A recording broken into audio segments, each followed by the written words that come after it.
Guyana's advisor to the Minister of Health, Dr. Leslie Ramsammy, on Thursday dispelled allegations which were made by the Prime Minister of Trinidad and Tobago, Dr. Keith Rowley, regarding Guyana's COVID-19 vaccine procurement. While acknowledging Guyana's laudable position as the CARICOM member state to have procured the most vaccines, Prime Minister Rowley, during a recent press conference, however, posited that the reason for this accomplishment is because Guyana has been accessing vaccines that have not yet been approved by the World Health Organization, a path that, according to him, Trinidad was unwilling to take.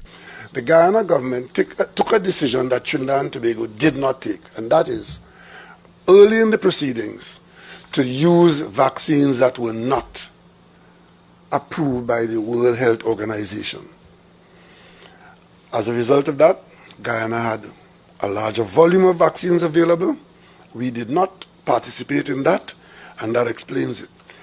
So if one is looking at WHO-approved vaccines, it would be clear that Trinidad and Tobago got within its border more vaccines than any other CARICOM country. However, these claims were dismissed by Dr. Ramsammy, who during a telephone interview with Nightly News referred to the Twin Island Prime Minister's statement as reckless. I will not speak anything of Trinidad's vaccination program. That's for their people. Their people are not happy, and Prime Minister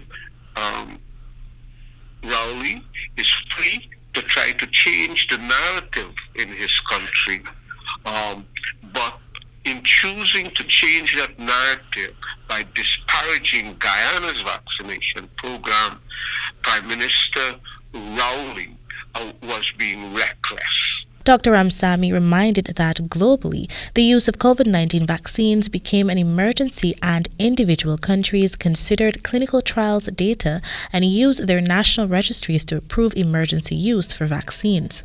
He noted that the UK and other European countries began using AstraZeneca before the World Health Organization's approval. The U.S. began using Pfizer, Moderna, and Johnson & Johnson before the World Health Organization approval. Russia began using Sputnik V before the World Health Organization approval.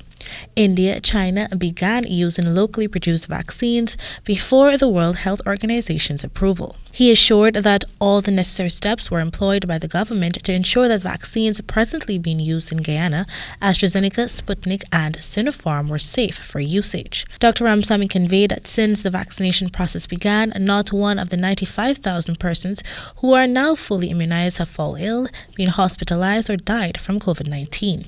As such, he encouraged the Prime Minister to focus on his own country and not Guyana. Prime Minister Rowley needs to focus more on the COVID situation in his country.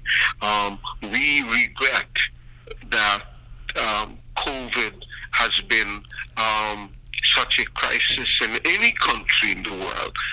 In our own country, we have been dealing with that, and I think Prime Minister Rowley will do better if he focuses on that. According to the former health minister, while the Prime Minister may see the acquisition of COVID-19 vaccines as a competition among countries, that is really not the case. It is sheer recklessness and utter stupidity to think that this is a race and some of us will get there before than the other.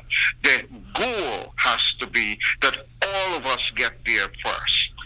All of us get there together.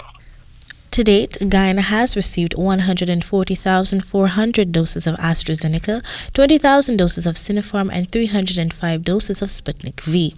In addition, Guyana expects to receive an additional 471,000 doses of vaccines between now and September as follows: 38,000 doses of AstraZeneca vaccines in July from COVAX, 183,000 doses of Sputnik V in June and July, 100,000 doses of Sinopharm from China within the next 2 weeks, 150,000 doses of vaccines, including the Johnson & Johnson vaccines, by August from an arrangement with the African Union. With what Guyana has and what is coming, Guyana has secured enough vaccines to vaccinate all adults before the end of this year. Ramsammy expressed hope that such aggressive vaccine procurement would be mirrored in other CARICOM countries. Reporting for the HGP Nightly News, Kendell Richmond.